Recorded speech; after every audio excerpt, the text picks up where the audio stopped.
We have Jonathan Gray.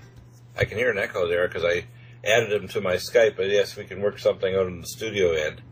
See if that'll work. Remarkable books available, ebooks at beforeus.com, and just a few minor technical problems because we're connecting all the way to New Zealand. Jonathan, are you there now? I'm here, Bill, yes. Oh, wonderful. I don't know how we're patched in there, whether it's through our Skype or for in the studio. I think we're on phone at the moment. That's good. Okay.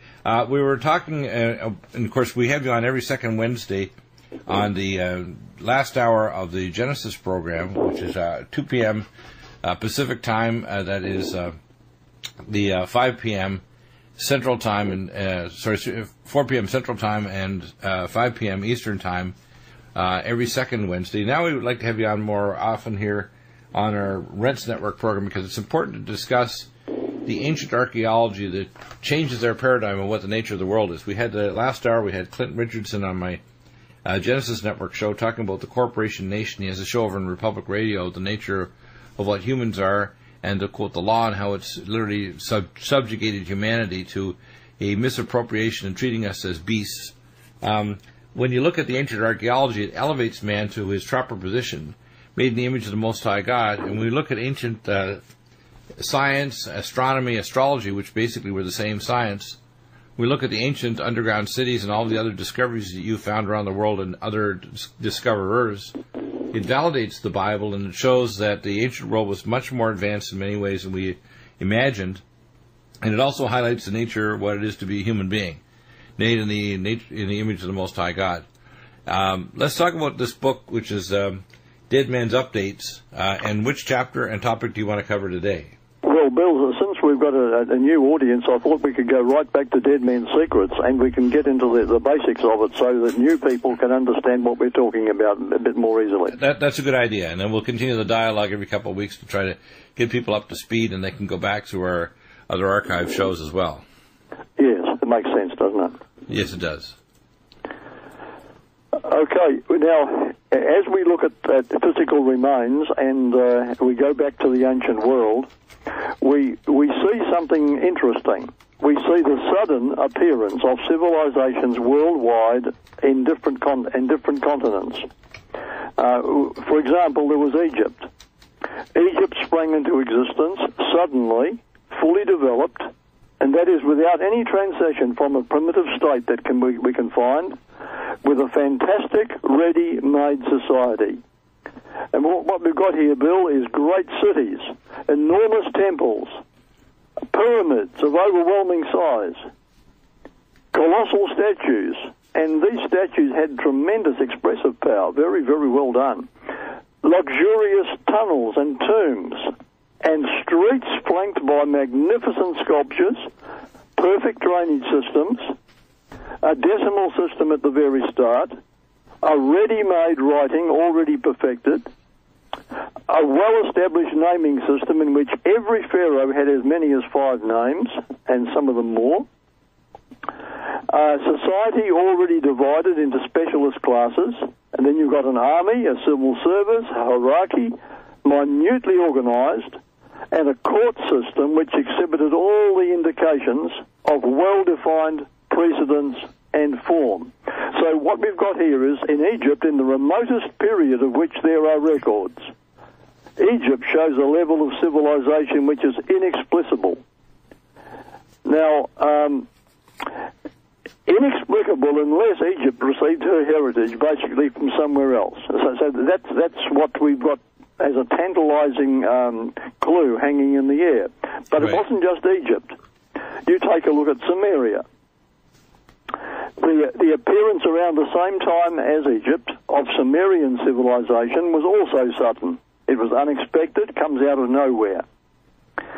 Various archaeologists and historians use expressions like astonishing, extraordinary, a flame which blazed up so suddenly. The astonishing short period and abruptness with which this Sumerian mud garden suddenly appeared out of nothing. And yet it's not just Egypt, it's not just Samaria. You go to the Indus Valley, and they also appear to have suddenly sprung up with no clear-cut traces of having evolved from primitive beginnings. And then you go to the Maya of Central America. Then you go to the megalith builders of northwest Europe. Now, all of these civilizations springing up around about the same time. And the question that came into my mind when I discovered this was, is there a connection between them? Was there a connection, and what could have caused these civilizations, every one of them, to have sprung up suddenly on virgin soil with a civilization that was at the top, at its peak, and didn't have to evolve upward? Now, that's an interesting question. Yeah. Now, what do you think the answer to that question is? Because the evidence shows that, just like the Mayan prophecies, that mankind has had 4 previous major falls. And man, as modern man is, has probably been around for upward of 250,000 years. It's not been a relatively recent situation.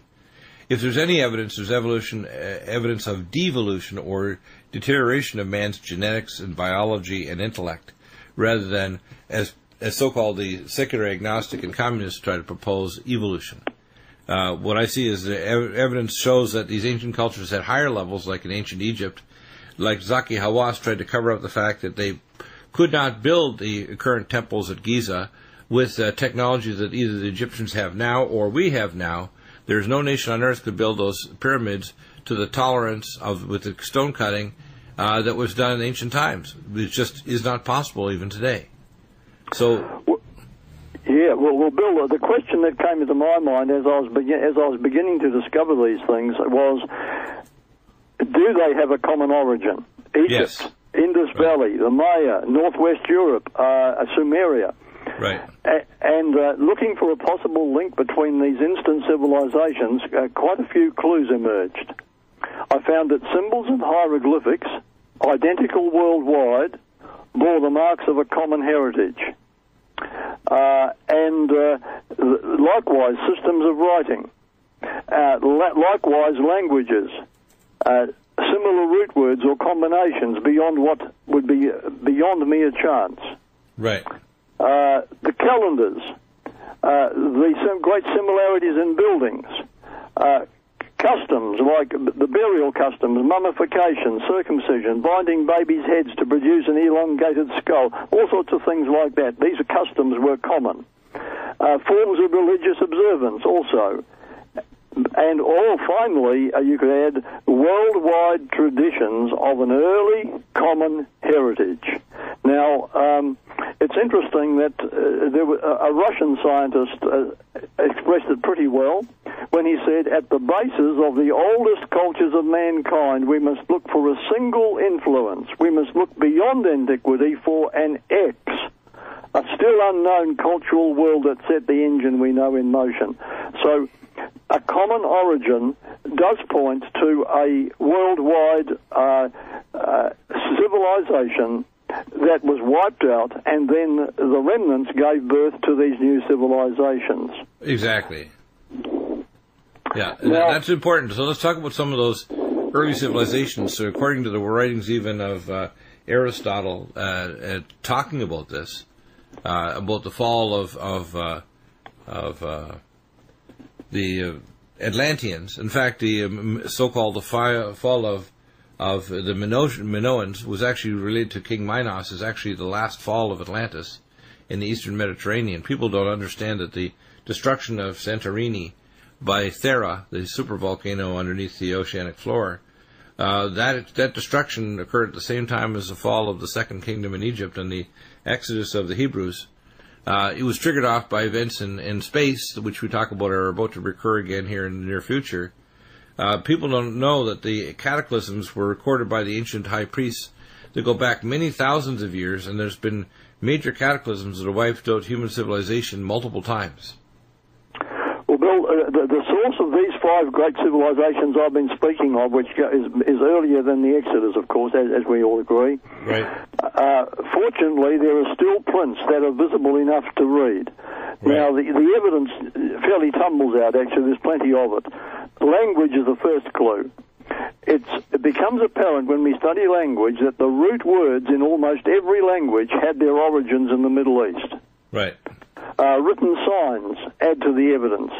A single system of signs used over an extensive area of the earth by the stone writers who went all around surveying likewise originate in the Middle East. Anthropology provides another clue. The best reconstructions by anthropologists locate man's point of origin close to the center of the Europe, Asia, Africa landmass. Archaeological finds clinch it also, because agriculture can be traced to spread all over the world from the Middle Eastern highlands. And in every instance, plants, shrubs, and fruit-bearing trees basic to survival and advancement came out of the Middle East first. And botanical genetic studies confirm what the archaeological finds are showing, and they leave no doubt. So our beginnings were in the Middle East highlands. And I suggested this to an archaeologist contact of mine over in Hong Kong, and he threw up a sticky question. He said to me, "So tell me, why did agriculture begin in the difficult arc of mountains and highlands? Why wasn't it begun on the fertile, easily cultivated plains and valleys? Because we find that it can be traced not to the valleys and plains, but to the highlands of the Middle East." And that's a natural enough question.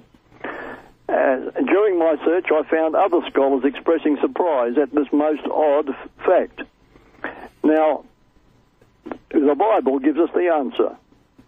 It tells us that the survivors of the Noah deluge, an event which most scholars have overlooked, would still be in the mountains when they started sowing their crops. Right. And as a matter of fact, the Bible says that the Ark of Noah landed in the mountains of Ararat.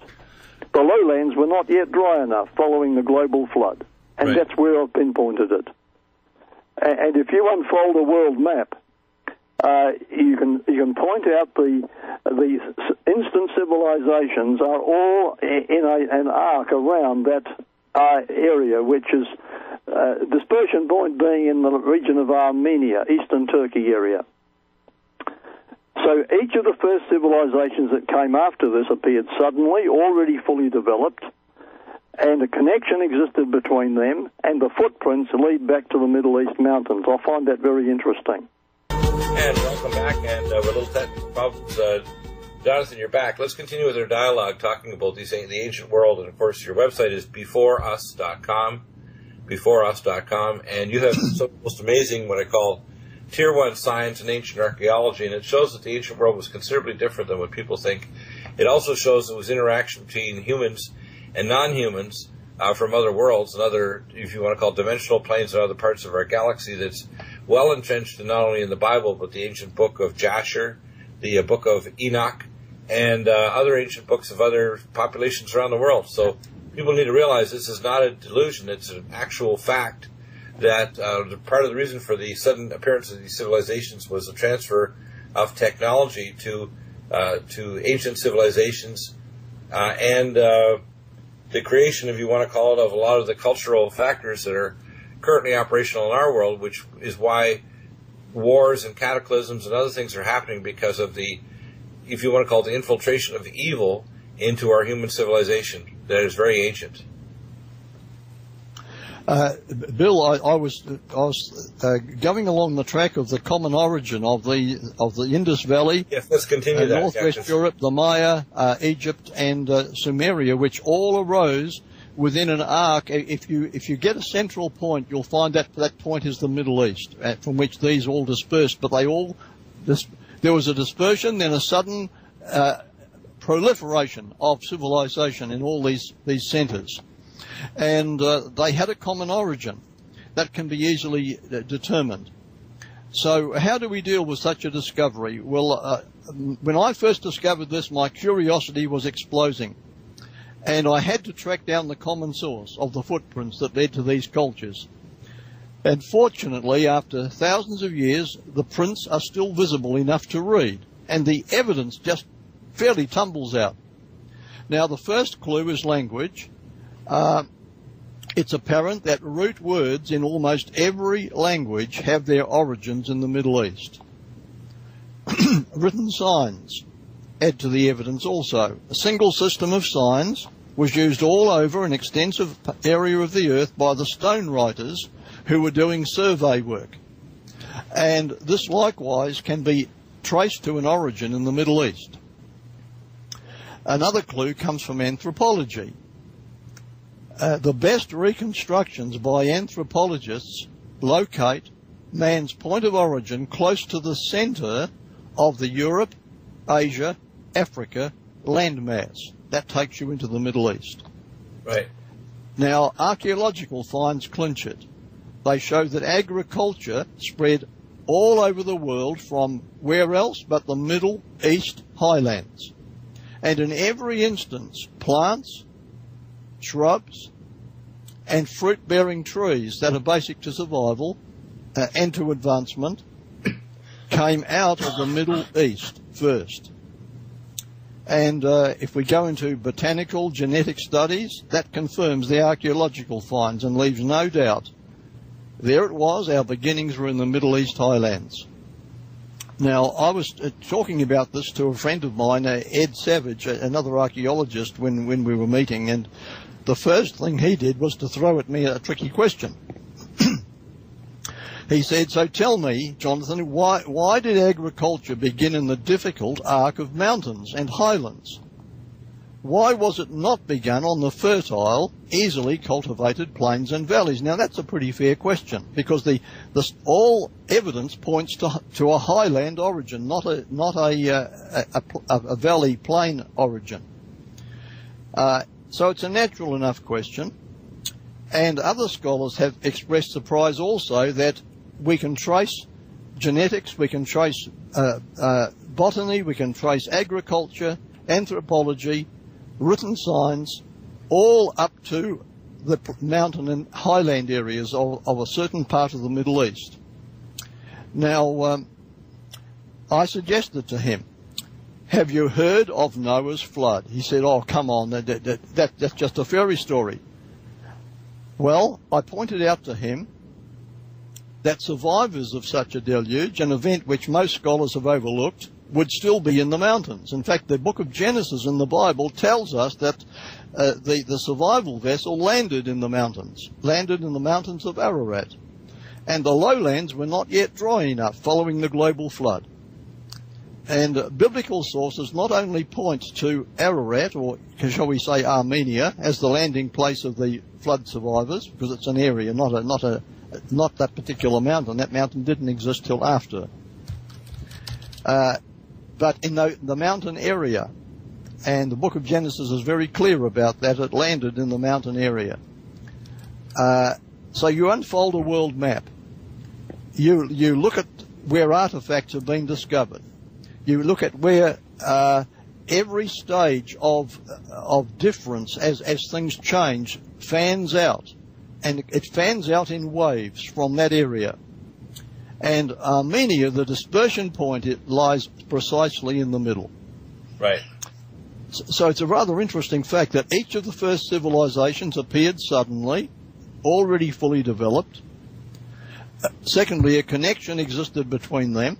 And thirdly, their footprints lead back to the Middle East mountain. Not just the Middle East, but the Middle East mountains. Now, this does point very clearly to, well, if you're a detective and you try to use all the clues together, it shows us that the heritage of these civilizations that suddenly arose in Egypt, Samaria, and so on, they got their heritage basically from a world that had been wiped out in the deluge. And from that, from the survivors of that deluge, in the Middle East mountains, civilization then fanned out again, and suddenly, when there's enough people to produce a culture, it suddenly appears at the top, not at the bottom, because you've got the knowledge already preserved. All you need is enough people now again to put it into practice. And so these civilizations all arise about the same time, all in an arc around the Middle East mountains. So there is a memorial. The sudden appearance of civilization itself is a memorial to history's one great catastrophe. And now, if we try to reconstruct world order from the ruins of the old world, it would go without saying that the small group of bewildered survivors would hardly reproduce all the aspects of pre-flood technology, but they would have bequeathed to their migrating descendants the information of which they had personal or recorded knowledge. And we know that the earliest grains showed genetic evidence of sophisticated manipulation. That is, they were already uniform and highly specialized immediately after the flood. Yeah, in fact, I have evidence that spelt, which is the ancient grain that preceded wheat, they started to do genetic studies in the last few years on it to try to see if they could genetically improve it. And what they discovered is a form of very advanced genetic modification that spelt, in fact, is genetically modified, but a stable, much more advanced technology than the unstable technology we use now for genetic modification of grains or other organisms. Very interesting, isn't it? Yeah. The other thing is people don't realize that pigs, I was first told this by Dr. Ormo Hain, hematologist, because I was a member of Phi Rho Sigma back in the early 70s, that pigs, in fact, the reason why their blood groups and their tissues can be used, including heart valves for humans, is because the number of blood group subantigen types are identical to humans, because pigs are, in fact, a stable genetic hybrid of wild boar and human. And that's why they were proscribed in the Middle East against using them, because they're used on the altar by the Romans when they came to kind of blaspheme the Hebrew altars, is put a pig on the altar, because it was all known through the Middle East, including even in the Islamic circles, that pigs were actually genetically hybrids of human and wild boar. Very interesting. Isn't that interesting? And if you actually look at the blood group subantigens, any hematologist out there worth his weight can actually check to see, and my gosh, a lot of the you'd think, well, they might be similar to primates, like, great apes or whatever, but they're not. They're identical to many of the subgroups present in pigs. Now, an interesting question comes up here. If man evolved from beasts, then why is it that there exists a long tradition of a golden age instead of that of a savage past? All races have that long tradition of a golden age in the past. Well, it's my theory that, and this is my theory, that God does what I call punctuated recreation. In other words, there's no such thing as evolution. God does intelligent, punctuated recreation, and literally created man in one great leap, just like he recreated and put Adam on the earth, even in the relatively recent history. Because his sons went out to the land of Nod and actually married daughters in the land of Nod, which meant that there were some form of pre-Adamic humans on the earth before even Adam was present on the earth. Now, getting back to the legends, our listeners may have heard of William Prescott, the great Americanologist. He says, a nation may pass away and leave only the memory of its existence, but right. The stories of science it has gathered up will endure forever. And we've got folklore all over the world that the past was a golden age. Man was created intelligent. And folklore was a fossil of history. It preserves history in the guise of colourful tales. And far from being a collection of fables, it's a recital of actual past events, even though from generation to generation, of course, Bill, some facts have become distorted or forgotten. Right. And a professor from Russia made a very good statement. He said historians must pay more respect to ancient traditions and folklore. And he actually accuses Western scientists of snobbishness in rejecting the tales of the common people. We must face it, legends are usually based on a core of fact, and what we've got about our past is a whole core of legends. Maybe we can give a common one that everybody knows about. You take Troy, which is more recent, of course. Yeah, the city of Troy, yeah. Yeah, now no scholar took the Iliad or the Odyssey of Homer as history, but then this amateur Schliemann, putting faith in it, discovered the mythical city of Troy. And the Iliad spoke of a cup that was decorated with doves that Odysseus used. And in a shaft in the ruins of Troy, Schliemann found that 3,600-year-old cup. So there is an interesting example of how archaeology can confirm legends which are supposed to be fables. Now, Herodotus told a fabulous story of a distant country where griffins guarded a golden treasure. And the land he described has now been found, together with the ancient gold mines and decorations from a high culture that prominently display the griffin. And so that vague myth is again seen to be fact. We could go over to Mexico. In Mexican Indian legend spoke of a sacred well of sacrifice into which maidens and jewellery had been buried. And historians were quick to dismiss that as just a mere tale until the well at Chichen Itza was discovered in the 19th century. And I've been to that spot. It must have been terrifying for those girls as they were thrown over the cliffs down into that great big sinkhole. And more than any document, the Bible has been assailed as a collection of fanciful myths. I have to say this, yet to the embarrassment of the critics, archaeological discoveries are proving time and again that the fabled cities and the mythical persons and the impossible events were true and reportable, reliable. In fact, the Bible can now be regarded as the most accurate and trustworthy source of history we possess on this planet. In fact, so much an interesting book of the book of Daniel called Daniel and the Dragon, and I don't think it was a Komodo dragon. I think that there's some pretty good evidence there were some form of dragon-like creature going back not only even to the Middle Ages, and that there was in the ancient culture that this dragon was worshipped by this ancient culture, and they wrote a book that was considered apocrypha, but it's attributed to Daniel. And the problem is there's a lot of things about the ancient world that, you know, like the giant pyramids and so on, the giant buildings off of Bimini, off the Atlantic coast, to giant cities and underground facilities all over the world from Turkey to elsewhere, that today would be near impossible to build. Oh, yes. Yes, absolutely right. Now, this actually does raise another question, too. We have an ancestral memory of the Golden Era, and if we're to credit the collective testimony of all the ancient races, man's early history was truly an incredible one, Bill. Right. It was an age of advanced civilization, of original giants who had superior intelligence and technology, and this appears to have been a universal truth known to everyone in the ancient world. Today, we've lost a lot of our history. I think we have a collective amnesia because the evolution theory has been pushed too much. But sacred records, it doesn't matter whether you go to the Bible or you go to the records of other nations, they all agree that at the beginning, soon after the fall from paradise, man did possess extraordinary mental abilities. And beginning with the raw earth, those people mastered a high degree of civilization.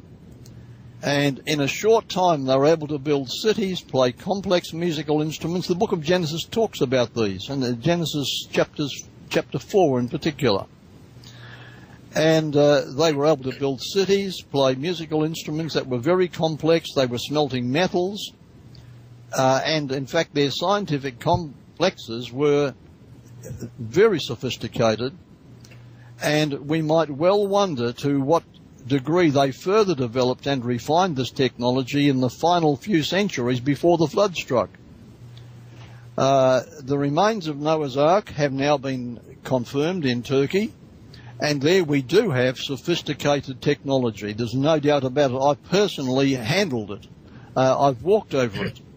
NASA, when they heard about some of the metal technology that was found in the ruins of this big boat up in the mountains of Turkey, they thought that this was a false report, and they sent men across there. And they found actually sophisticated alloys had been used, and titanium, for example, which is a space age metal. Is right there among the alloys, and they went away shaking their heads because they thought if anything was found there, it must have been from some Russian spacecraft that must have come down. But they went back to America shaking their heads and saying, how could this have been in ancient times? Isn't that amazing now? You mentioned in one of our previous shows that the rock altars and other archaeological findings indicated that the Adam man reported in the Bible was probably somewhere around 18 feet tall, and that Eve was 13 to 14 feet tall. That there's been a devolution in the size and health of human beings, a contraction of human lifespan, where senescence that we see nowadays, which is increasing dramatically because of the toxic world we live in, and we're seeing a devolution of human genetics and intelligence. Oh, yes, absolutely. And in fact, even now, I noticed a report a few months ago that even in our own lifetime, human intelligence has been measured scientifically to be on the decrease. But that's due to fluoridation, radiotoxins, and scalar radiation that entrains human tissue. And, of course, it's all by design, because the powers that be in this world, and this goes back to the ancient world, as I say, if you were to write a script for a movie series like Battlestar Galactica, you would start out with, a 250,000 years ago, there was an empire created by the creator god of a superior human race on the planet, and they were invaded by ancient beings, reptilian, amphibious beings, that indwelt not only the human culture, but also started to modify the human genetics and create giants to rule over mankind, and that the ancient civilization fell under judgment and was destroyed. That would actually, believe it or not, that sounds like a very fantastic script, but in fact that's exactly what the Bible says, isn't it? Well, we might wonder to what degree they further had developed and refined what they had before the flood struck. It certainly captures my imagination. You know that Alexander Graham Bell, who gave us the telephone, he hinted that it had been done before. He actually stated the old devices have been reinvented. That's rather interesting. In fact, the question was pressed by that eminent British scientist, Frederick Stolly. He was a winner of Nobel Prize in Physics. And he said, I wonder whether the ancients might not only have attained our present knowledge, but a power hitherto unmastered by us. So there are responsible scientists and inventors in our day who have looked into the past and found records and evidence that things today are not being invented for the first time. They're simply being reinvented. Well, the library at Alexandria was, if you want to call it, stolen and taken back to the Vatican. And Nikola Tesla's father was a Greek Orthodox monk, but he somehow had access to the Vatican library. And the translation in the ancient translation, even by people like Nostradamus, because he was a linguist, was translating the ancient books that go back to ancient Sumer in Egypt. One of the books that Nikola Tesla had access to, the modern translation would be the science of the harmonics, or the song or frequency of the orbs or the planets. And he was inspired by this to look into harmonic or frequencies, whether he made his earthquake weapon, which he put on a pillar in a building in I believe in Manhattan, when he was doing his research, to his Tesla towers, where he was trying to compete for the power to transmit electricity by alternating current rather than direct current with Edison. And in fact, he actually reported that much of what he was doing was based on research from the Atlanteans that actually had Tesla-type technology to transmit power of the energy through the air, which is what his goal was, is to create free power for everybody, that where it would literally be transmitted through the air, so you wouldn't need to plug it into a grid. And there's reports that the Atlanteans did have this technology back many thousands of years ago of a non-grid system. Most people don't realize what the flood was. The flood was a lithospheric disjunction where the crust of the earth moves on the mantle, caused by incoming gravity waves from a destroyer star that the ancients called Herculobus, or Nemesis, or the destroyer, and it returns on periodic pathways. It is a red dwarf star, which Moses knew about because he was an ancient astronomer, astrologer, and was trained to become the next pharaoh. So when he was in the desert of Midian, he was quite aware of the star signs that this was returning, and that's why he was commanded by God to return to Egypt to get the Hebrews out of there and get them out of the pathway of destruction from the incoming dwarf star and its effect on the planet. And people don't know that these things were known by these ancient peoples, but they were. But the high priesthood is equivalent to what we call Tier 1 science right now in the world, which is by invitation only. So only Tier 2 science is taught at universities, which doesn't understand these things. Well, now we'll turn from ancestral memory of the Golden Era to why don't we turn to physical remains. We don't depend on ancient texts and reports. We can now turn to accepted scientific discoveries. There are recently discovered artifacts that cannot be dismissed. We could mention objects of metal that are actually sitting in museums, unquestionably made in the ancient world, that would have required very advanced technology to produce. We might say it's a technology not to be repeated until our day, and in some cases we haven't yet restored it. But the weight of evidence is growing every day, Dr. Bill. Evidence that all the major secrets of modern technology were known and forgotten long ago. Evidence that early man did create a society that surpassed ours in all aspects of development. And sometimes I have called our world a dead man's tomb, a treasure hunter's paradise. It really is. And I enjoy the times when I can get out there in the field and go searching for things. And as we prise open this tomb, this coffin of the past, you have suspense in your heart. Your heart goes up as you suddenly lift the lid and you see a lost technology which almost smacks of science fiction in some cases. Right. And we come to face with such absurdities as brain transplants in the past, colonies on the moon, invisible men, and we wonder, well, what next? Now, of course, concepts almost strain credibility. We're tempted to ask, could the ancients have really advanced so far in their scientific knowledge? Sure they did. In fact, the Black Knight satellite, which I was told one of the first things I was told at U.S. Space Command, July 10th, 1994, was a polar orbit satellite, which, by the way, we didn't achieve until the late 90s. That's much larger than the International Space Station, out in the inner third belt of the inside of the Van Allen radiation belt, 22,000 miles out in our polar orbit. And by the way, people need to know this, we've had a colony on Mars since the early 1980s, and when they went there, they discovered all kinds of ancient archaeology indicating humans were there for umpteen eons on Mars. That they're same, they found all kinds of archaeological discoveries on the moon. They have a mining operation and a major operation there for helium-3 on the moon to collect helium-3, which is pushed up by the Bolshak wave of the Earth's magnetosphere and crystallizes on the moon's surface, used for tokamak fusion reactors.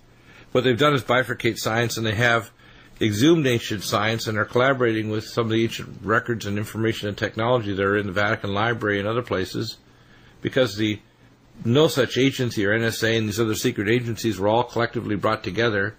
They're, in a sense, the daughter of the Gesellschaft or the Thule Society that was literally channel information from transdimensional entities and go back to the laboratory and then do it, including anti-gravitonic technology using the Society of the Bell and plasma of mercury circulating in a field of energy to create a Higgs field boundary zone and create a Archimedes-type effect to create anti-gravity.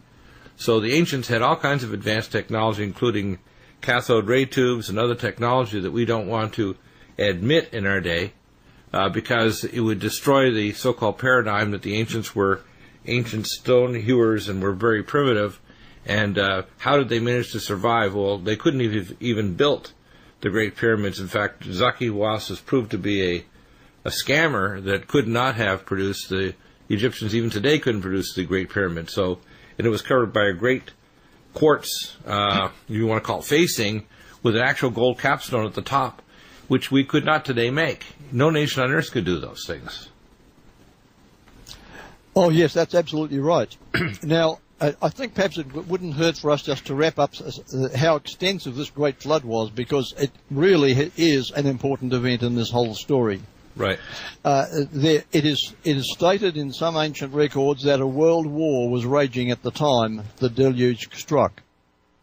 And then a catastrophe. It was a galactic and a world war. It wasn't just a world war, it was a galactic war.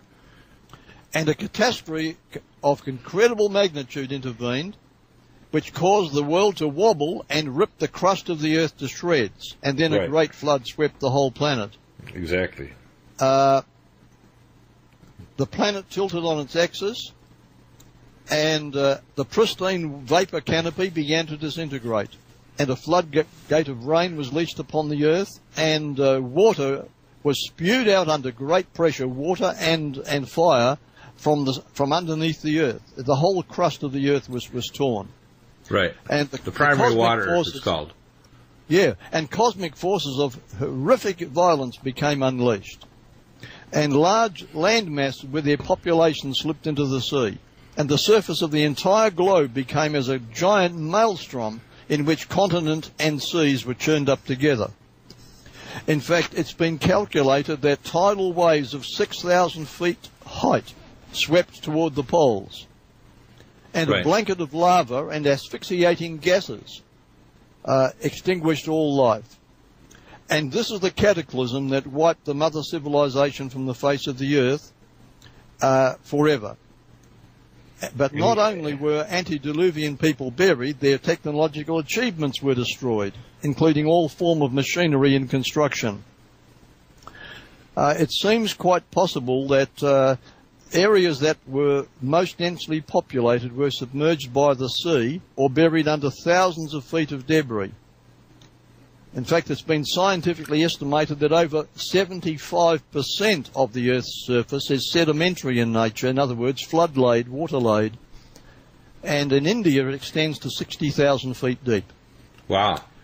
And so we've got the Earth torn and twisted and shaking, which would not quieten down for centuries, and with no less than 3,000 volcanoes in eruption, a dense cloud of dust enshrouded the Earth, blocking out the sun and distorting the climate for hundreds of years. And that's where you get the Ice Age coming in.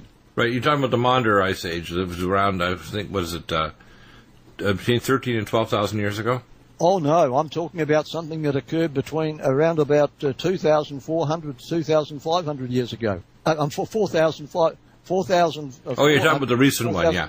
You're talking about the passage, the time around the destruction, even before the destruction of the second kingdom of Egypt, you mean?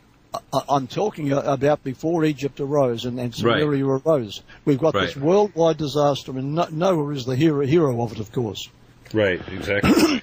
Yeah, and that's important to understand that these things are not just allegories, they're real events that happen, and the archaeology that you show in your books is actually proving it.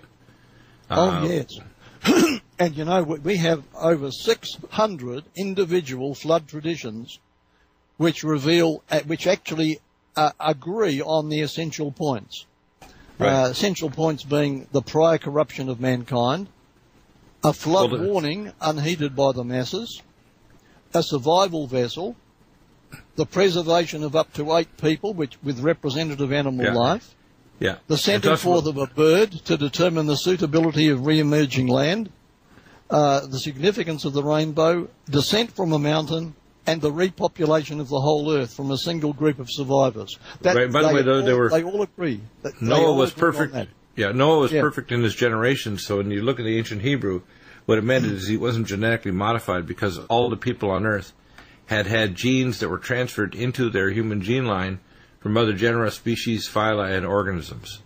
So in other words, all the individuals on earth were genetically modified people. The only one that was perfect in his generation was Noah and his 3 sons and their wives. So the new population of humans on the planet Earth all were not genetically modified. That's one of the key things. Yeah, the new population can be traced. Actually, it's interesting that all the major branches of the human race today trace back, they all contain genealogies which go back without generational breaks. We've got them in different countries, from the Hottentots of Africa to a group in China to Europe and so on, and all the major races of mankind can all trace themselves back. In fact, they do have still preserved family trees, generation by generation by generation, going back to the time of Noah and including Noah in their genealogy. In fact, the grandsons of Noah were Meshech and Tubal, And in fact, they're still encased in the names of the two major cities in Russia called Moscow and Tobolsk, the industrial capital. Yeah, very interesting. Amazing, isn't it? Yes. We need to get you back on soon, Jonathan. That's a great intro to people who haven't heard from you before on this network. And, of course, we're on every second Wednesday in the third hour. That is 2 to 3 Pacific time. We'll be on next week. And we hope to have you back here soon. Amazing. Beforeus.com, BEFOREUS.com. It'll change your perspective. As I say, you can change your mind, but we'll try to change your perspective with facts. And as you ask better questions and then pray on it, you'll find out that we're giving you information that will change your world and give you power to change it yourself. Thank you for listening, and we'll be back again tomorrow, another amazing show. And Michelle will be here. We'll be doing the firing line with your questions on wellness issues live. And, of course, the call-in number is 888-420-9890. 888-420-9890. You can call in to the show, too. We'll be back tomorrow afternoon. Thank you, Jonathan.